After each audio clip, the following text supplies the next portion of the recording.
Bonjour à tous et bienvenue pour une nouvelle vidéo. Comme je vous l'avais promis, aujourd'hui on va surtout parler de ce que c'est un dirigeant, parce que les gens ne savent pas ce que c'est un dirigeant, hélas, un vrai dirigeant légitime. Et des fois le savoir ça nous libère, parce que, enfin bon, si on creuse évidemment, hein, et si on va jusqu'à mettre en moyen ce qu'on apprend, enfin mettre en pratique ce qu'on apprend, pardon. Parce que sinon, oui, c'est vrai que c'est pas hyper utile quoi, d'emmagasiner du savoir pour le savoir, mais c'est bien de savoir les choses quand même. Et cette vidéo, je la fais parce que j'ai pas forcément beaucoup vu de gens, enfin j'ai pas fouillé partout non plus, hein, j'ai pas que ça à foutre, mais qui, qui en parlent franchement. J'ai vu des bribes de vidéos où le sujet a été abordé, j'ai lu des livres où c'est abordé, mais j'ai pas vraiment vu en fait. Puis il y en a, ils s'en mêlent les pinceaux, c'est un pont. Moi je vais faire un truc. Franchement, c'est comme beaucoup d'autres choses. C'est dommage que les gens le comprennent pas ou l'expliquent pas facilement parce que c'est pas si compliqué et c'est plutôt simple. On va voir tout ça ensemble. Sur le coup, j'ai pris quelques mots-clés et aussi je me suis fait un petit pense-bête, comme on dit. Voilà. Parce que là, c'est plus intéressant de faire ça avec un petit pense-bête pour s'y retrouver, quoi. Donc, voilà. Alors, en gros, euh, un dirigeant, c'est quoi? Comment? Alors un dirigeant, déjà, là je vous ai mis les termes hindous d'une société traditionnelle. Sachant que je vais faire une précision avant, les castes aujourd'hui, c'est de la merde. Elles avaient un sens dans le temps, c'est pareil. Et ça, c'est important, cette parenthèse, donc je vais la faire au début, pour qu'on soit d'accord. Ce qu'on appelle un brahman, un kshatriya, un vashya, un shudras aujourd'hui, tout ça, c'est de naissance. C'est-à-dire qu'ils sont un peu comme en Corée du Nord. Si vous êtes né chez, par exemple, je sais pas moi, des travailleurs manuels, vous serez travailleur manuel toute votre vie. Si vous êtes né chez des brahmanes, vous serez brahman toute votre vie. C'est de la merde. C'est de la merde parce qu'en fait, dans le temps, ça je vais y revenir après, enfin à l'époque où ces castes ont été créées et qu'elles avaient un vrai sens, vous n'étiez pas brahman, kshatriya, vashya ou shudras de naissance, vous l'étiez par rapport aux compétences que vous montriez étant enfant déjà. On vous envoyait dans des écoles, en fait. C'est pour ça que j'ai rajouté tout ça plus leur école. Parce qu'il y avait des écoles pour être brahman, des écoles pour être kshatriya, des écoles pour être vashya et des écoles pour être soudra. Voilà. Et c'est selon ce que l'enfant montrait comme faculté qu'il était orienté vers une école ou une autre. Et non pas par rapport à une naissance. Voilà. Parce que le droit de naissance, c'est de la merde. Il y a des gens, ils sont nés dans un truc. On voit par exemple chez les gros riches, les aristocrates, ils sont pas du tout faits pour être aristocrates. Au final, ça part dans de la bourgeoisie et c'est de la merde. Voilà. Donc c'est pas une question de naissance en fait, c'est une question de qu'est-ce que vous êtes capable de donner vous, qu'est-ce que vous êtes venu faire dans ce monde. Voilà, en tant qu'âme incarnée, on va dire.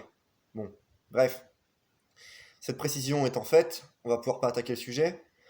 Le dirigeant, vous voyez, même le roi, il se situe chez les Kshatriyas, enfin ce qu'ils appellent eux les Kshatriyas en Inde. Voilà, qui sont donc il y a le roi parmi eux, et, parce que tout ça c'est sous-divisé, hein, c'est les grandes classes. C'est vrai qu'ils ont fait un grand condensé, hein. Et voilà, dans les Kshatriyas, vous avez des rois, le roi, et la reine. Vous avez les dirigeants au pluriel, bon, ce qu'on appellerait aujourd'hui des ministres, tout ça, mais bon, c'est pas exactement pareil, évidemment, hein. À l'époque, ça n'existait pas les ministres, mais voilà, on va dire le Sénat. Bon, je sais pas comment ils appelaient ça à l'époque. Et vous avez les guerriers, les militaires, les généraux, tout ça. Voilà. Tout ça, ça fait partie de la classe des Kshatriyas. Et le roi, il est là, comme vous voyez. Et au-dessus du roi, enfin au-dessus, on verra après le au-dessous, en dessous. On en reparlera de ça aussi. Il y a les brahmanes, qui sont l'ensemble du sacerdoce, qui sont une assemblée de sages, mages, du coup, c'est la même chose, de prêtres, voilà, mais c'est pareil encore, parce que je sais pas pourquoi j'ai mis d'ailleurs une séparation, parce que normalement nul n'est prêtre s'il n'est sage ou mage, déjà, donc voilà, hop, c'est plus ça qu'il aurait fallu mettre. Voilà, hop, hop, c'est bon. C'est pareil, ça c'est encore un truc de notre époque d'avoir séparé les sages, les mages et les prêtres, alors que si t'es pas sage et t'es pas mage, t'es pas prêtre en fait. Enfin bref, c'est. D'ailleurs, les prêtres d'aujourd'hui sont même pas mystiques, donc je vous laisse relever l'aberration, mais bon. Bref, on fait avec ce qu'on a sous la main, c'est Kali Yuga. Allez. Donc voir aussi peut-être des mystiques, j'ai mis. Ça c'est pas forcément cité dans les écrits, c'est moi qui l'ai rajouté. Parce que je pense que oui, un mystique qui a du galon, et c'est pas pareil qu'un sage, parce que c'est pas aussi parfait qu'un sage, un mystique. Je pense largement ouais, qu'il a sa place dans le sacerdoce, je crois. Mais ça, c'est pas sûr, donc à vérifier. Mais je pense. Parce que sinon, je sais pas où j'aurais mis le mystique. Et je crois qu'à l'époque, il y avait déjà des mystiques. qui n'étaient pas forcément aptes ou tout de suite à devenir des sages. Donc bon, je les ai pas oubliés dans le doute, quoi. Voilà. Bon, ça, c'est un ajout personnel par contre, contrairement au reste. Donc, l'exatria, voilà, les rois, les dirigeants, hein, les guerriers. Aujourd'hui, on va surtout parler des dirigeants, hein, donc bien sûr, on va pas faire une vidéo sur toute la société traditionnelle et toutes les castes. Hein, je vous mets quand même le schéma parce que c'est important de voir la cohésion. Vous avez les vachia, les marchands, et je mets aussi gestionnaire des finances, vulgairement parlant, hein, j'aurais pu le mettre entre guillemets parce que ce terme n'existait pas à l'époque non plus, évidemment, et des échanges commerciaux, tout ça, quoi. Bon, voilà. Et les choudras, qui sont en gros des travailleurs manuels, des artisans, des paysans, j'aurais pu mettre des architectes aussi, enfin voilà. Vous voyez, il y a plusieurs classes au sein des classes, hein. Bon, travailleurs manuels, quoi, en gros, hein, on va simplifier. Donc, notre bon roi, ou nos dirigeants, s'ils sont au pluriel, voilà. Mais souvent, il y en a quand même un qui dirige les autres, hein, qui est le roi, ou ce qu'aujourd'hui le président, dans la République, tout ça. Il est chez Exatrias. Alors, comment il arrive là? Comment, pourquoi? Donc, le roi, on va dire le roi, hein, pour simplifier dans cette vidéo, à l'époque, on ne disait pas président, évidemment. Le roi, il est choisi, là encore, pas forcément de naissance. Il est choisi par rapport à sa sagesse, quand il est jeune, et ses aptitudes à être aussi doué dans les arts militaires, dans les, voilà, dans les arts pour diriger un pays, et dans la formation au sacerdoce. Parce que figurez-vous qu'un roi, il n'est pas forcément obligé d'aller jusqu'à être un sage et un mage, mais il a une formation spirituelle, qui lui est donnée par les brahmanes, d'ailleurs. Le roi, c'est le seul dans la classe des dirigeants qui fait deux écoles. Ouais, il est un peu à part lui, parce que les autres là, les guerriers, les militaires, tout ça, ou les autres dirigeants en dessous de lui, ils font que l'école d'Exatrias. Lui, le roi, il fait un peu de l'école des brahmanes quand même. Ce qu'il doit les comprendre, il doit comprendre ce qu'on lui dit en fait. Je vais vous expliquer pourquoi.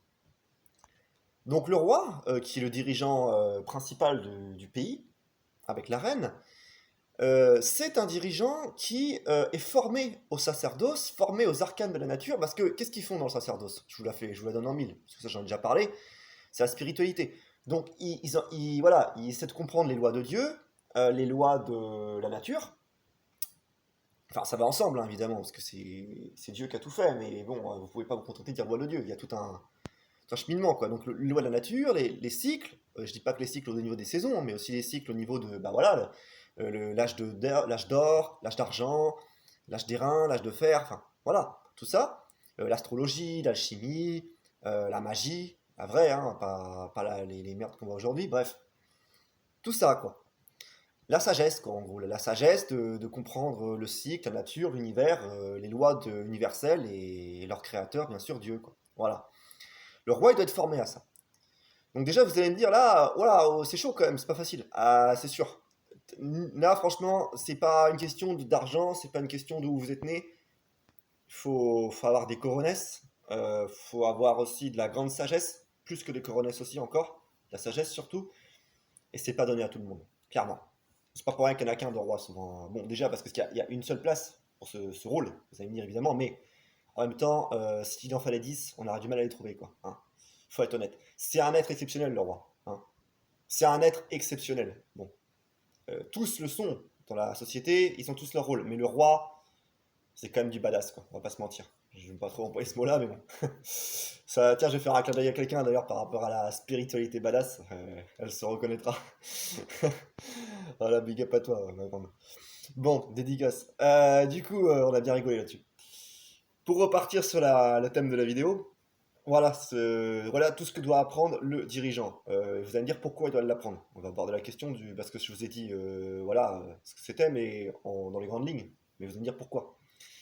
Pourquoi lui doit apprendre tout ça par rapport aux autres Xatrias, qui serait une question légitime. Et bien parce qu'en fait, comme je vous le dis, malgré qu'il soit Xatrias avant peut-être Brahmanas, enfin Brahman, pardon, il est surtout, c'est lui qui va avoir un rôle très spécifique parmi les Xatrias. Et ce rôle, ça va être d'être le pont entre les brahmanes, donc les lois divines, en gros, les dirigeants qui sont en dessous de lui, enfin en dessous, qui sont ses acolytes, et le reste de la société, donc les Vachya et les Shudras. Voilà. il va faire le pont parce qu'en fait, les gens qui sont ici, enfin, les gens qui sont à partir de là, vers les autres dirigeants, plus les Vachias, plus les Shudras, ils ne peuvent pas comprendre tout ce que les Brahmanas peuvent apprendre. Et lui, le roi, son rôle, ça va être de retraduire en tant que dirigeant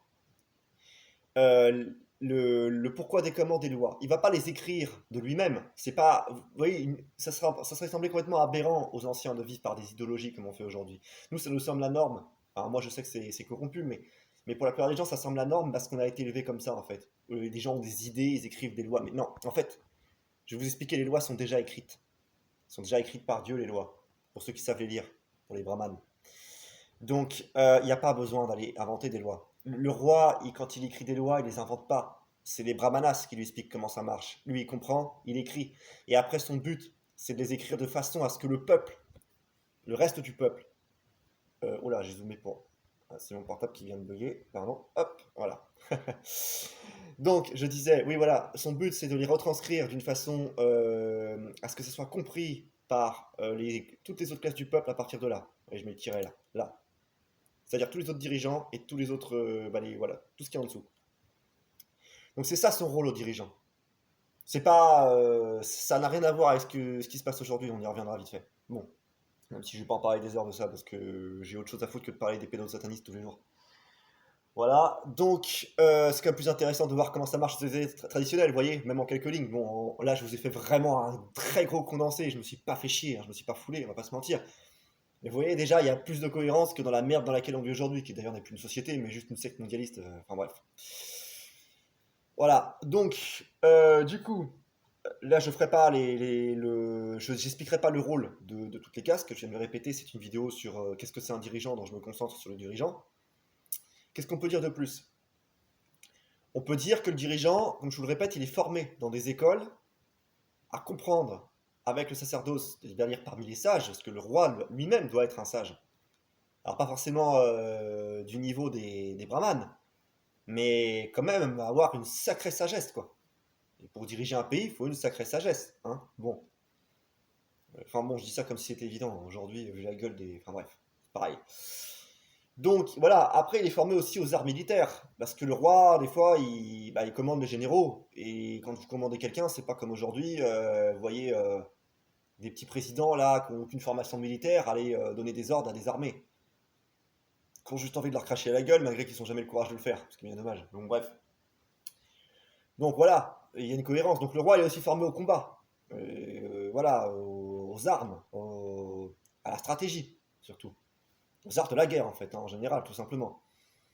Donc imaginez 2 minutes, quand même, faites une pause dans la vidéo si vous voulez là, et représentez-vous ce que c'est, quand même, de devoir apprendre tout ça. C'est quelqu'un d'occupé, le roi, hein. Je peux vous dire que c'est pas quelqu'un qui pense qu'à la thune, à baiser des gamines, et j'en passe, c'est des meilleurs, hein. Là, on est sur un autre plan, quand même. C'est quelqu'un d'occupé, le roi, quand même. Et après avoir fait tout ça, il faut que ce soit un bon enseignant, un bon pédagogue aussi. Parce que son rôle, je vous le répète, c'est quand même de faire le pont avec les classes qu'il a en dessous, entre parenthèses. Voilà. Donc, quand vous êtes à la fois un sage en apprentissage, un guerrier, un dirigeant, et qu'en plus vous êtes aussi un enseignant, parce que votre but c'est quand même d'enseigner aux autres, voilà, pour gouverner votre pays, c'est vrai que vous n'avez pas trop le temps de faire de la fête avec, voilà, je sais pas quel franc-mac ou je sais pas quoi d'autre encore comme secte, et voilà, et de la sorcellerie, je sais pas quelle autre connerie, hein. Là, bon, à un moment donné, vos journées sont quand même bien remplies, quoi. Je pense que le roi, à l'époque, il fait des journées de facile 12 heures, quand même, hein. Voilà, hein. Bon, j'irai pas vérifier, mais je pense, hein. Bref, c'est pas ça qui est important de savoir. Donc voilà à quoi il sert le roi. Voilà ce que c'est un dirigeant.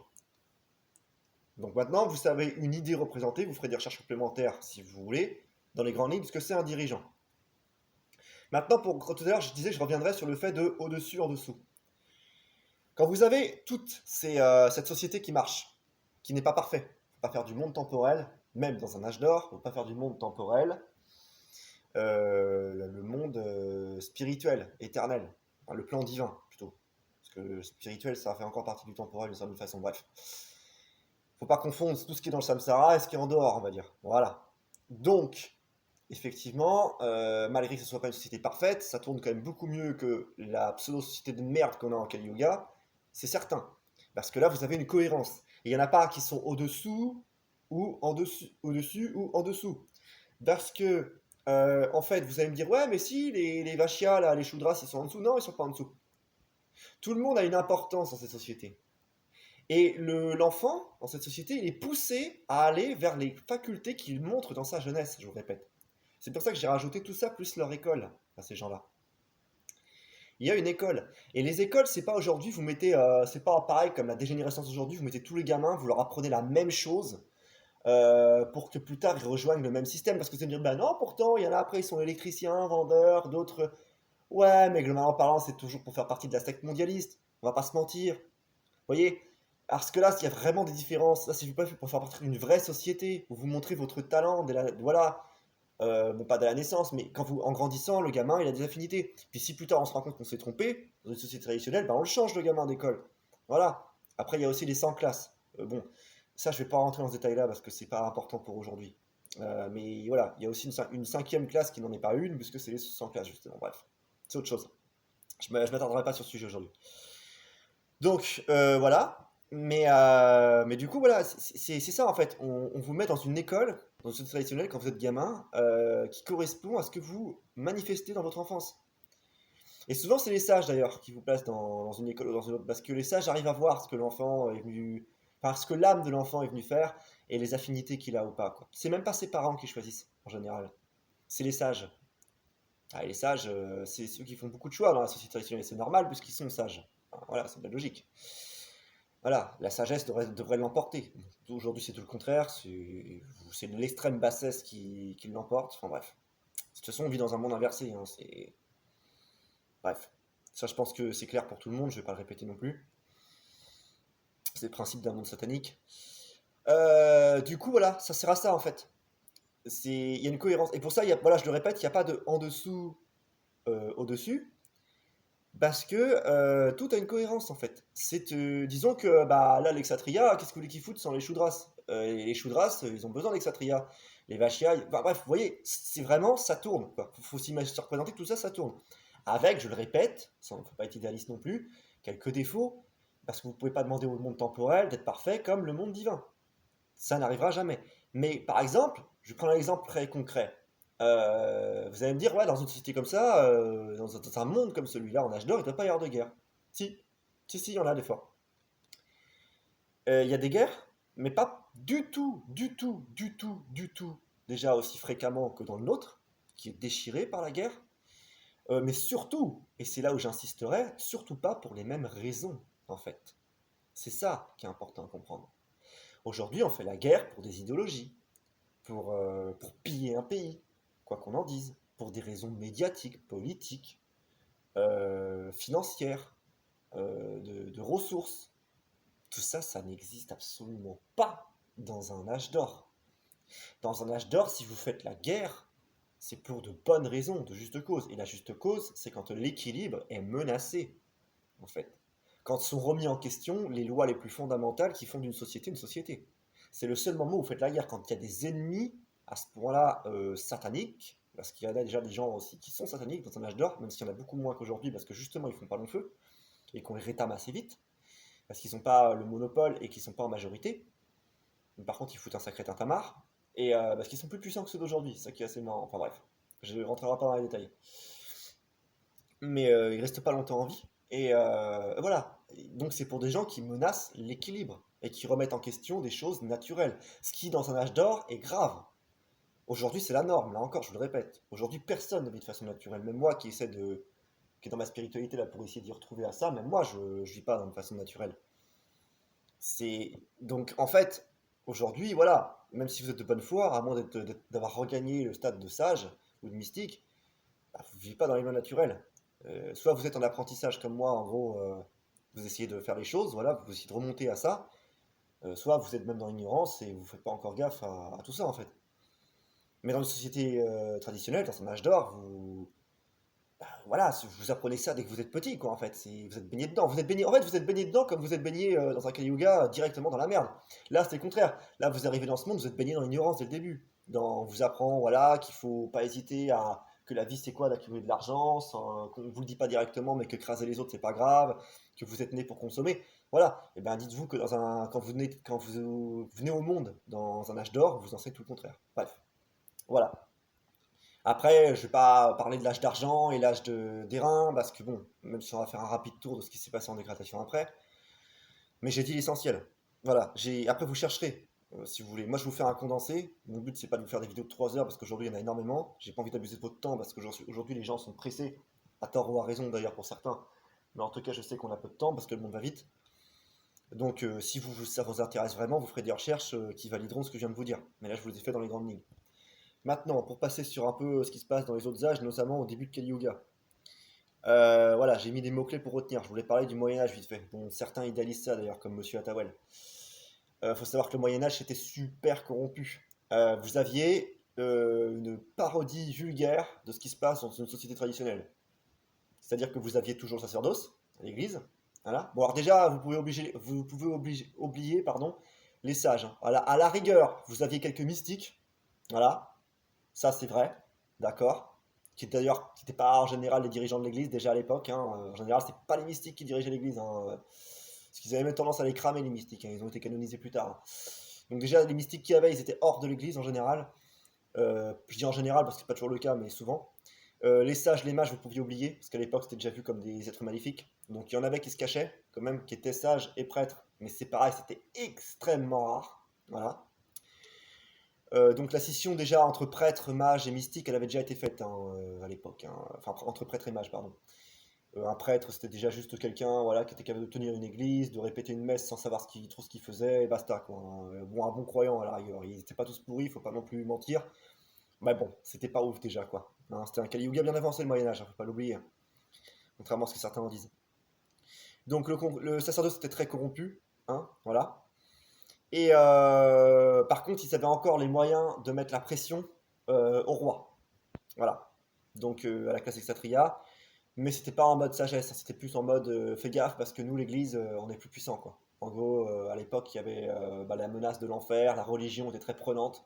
On était plus vraiment dans une spiritualité d'ailleurs, on était dans une religion un peu corrompue déjà. Voilà. Bon, c'était un mélange, quoi. Il restait encore quelques trucs bien, mais c'était quand même, allez, 70% de merde, quoi, voire plus. Là, pareil, je simplifie aussi, hein. Donc le Moyen Âge, non, c'est pas si idéal que ça, et c'est pas du tout une société traditionnelle, hein. Même si c'était moins pire qu'aujourd'hui, parce que c'est le Kali Yoga moins avancé qu'aujourd'hui, évidemment, mais c'était pas la grande fête comme certains essaient de vous vendre, voilà, Dixit Tatawalenko, voilà. Ça, c'est des conneries, ça. C'est dans leur délire à eux, mais en vrai, c'est pas du tout comme ça se passait, quoi. Enfin bref. Malgré que je leur donne quand même un point, quand Atawal nous dit on a beaucoup dit de merde sur le Moyen-Âge qui sont fausses, qui sont vraiment de la doxa de merde, là-dessus, je valide, il a raison. Mais par contre, je suis pas d'accord avec ses détracteurs comme je suis pas d'accord avec lui dans la mesure en fait où les deux ont tort pour moi. Parce qu'entre ceux qui idéalisent le Moyen Âge comme lui et ceux qui rajoutent des tas de merde qui étaient complètement fausses, pardon, bah là je vois pas en fait où est la réalité là-dedans, quoi. Enfin bref, c'est un autre débat. Donc le Moyen Âge, voilà, c'était ça, c'était une parodie, je le répète, perverse de ce qui se passe normalement. Et puis par la suite, on est carrément allé plus loin, ce que j'ai déjà fait dans l'histoire des fois, hein. Les Kshatriyas ont pris le pouvoir. Voilà.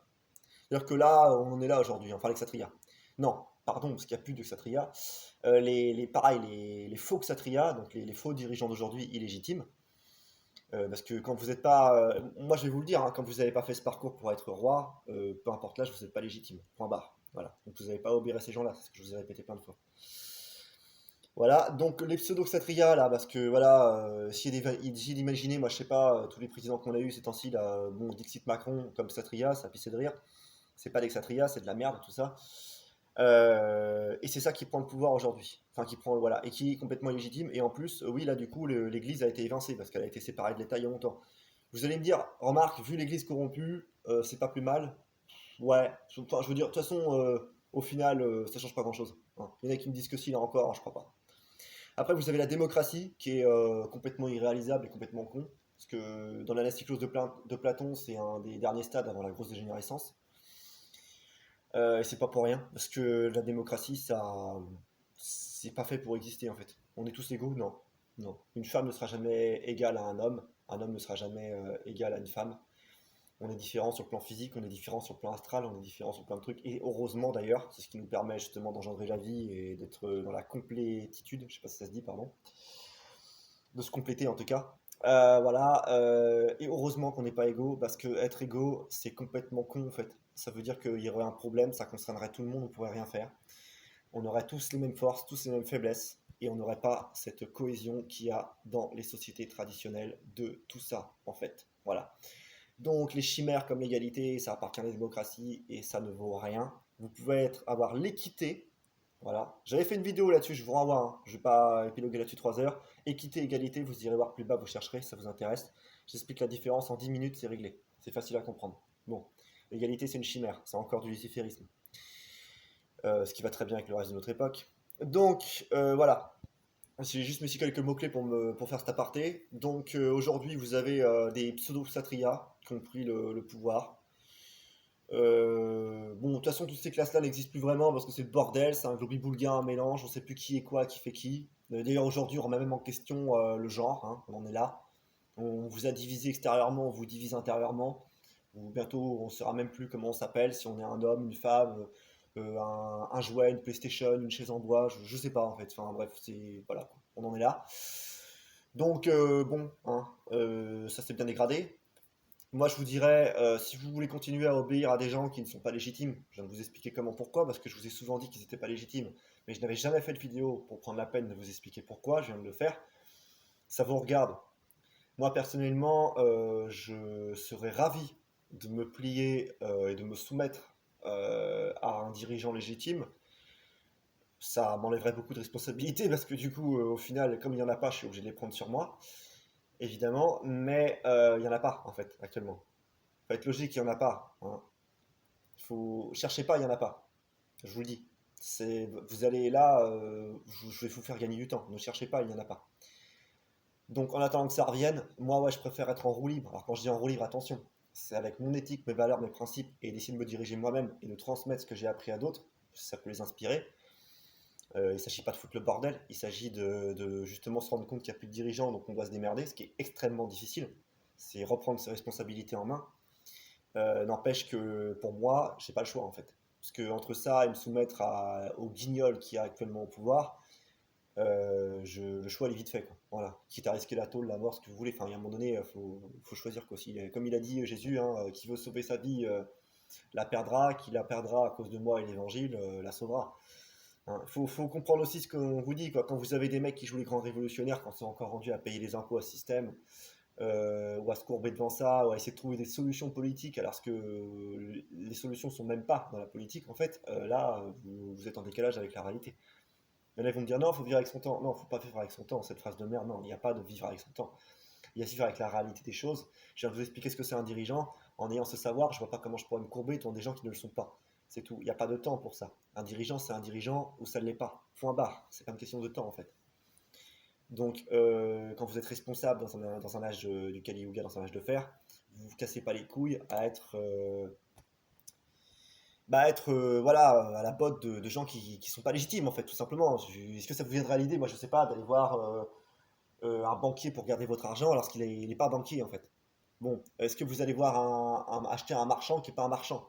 Non, bon, bah voilà, bah vous allez pas vous laisser diriger par quelqu'un qui est pas dirigeant. Enfin, pour moi, c'est du bon sens. C'est même plus de la logique, c'est du bon sens, en fait. Bon, voilà.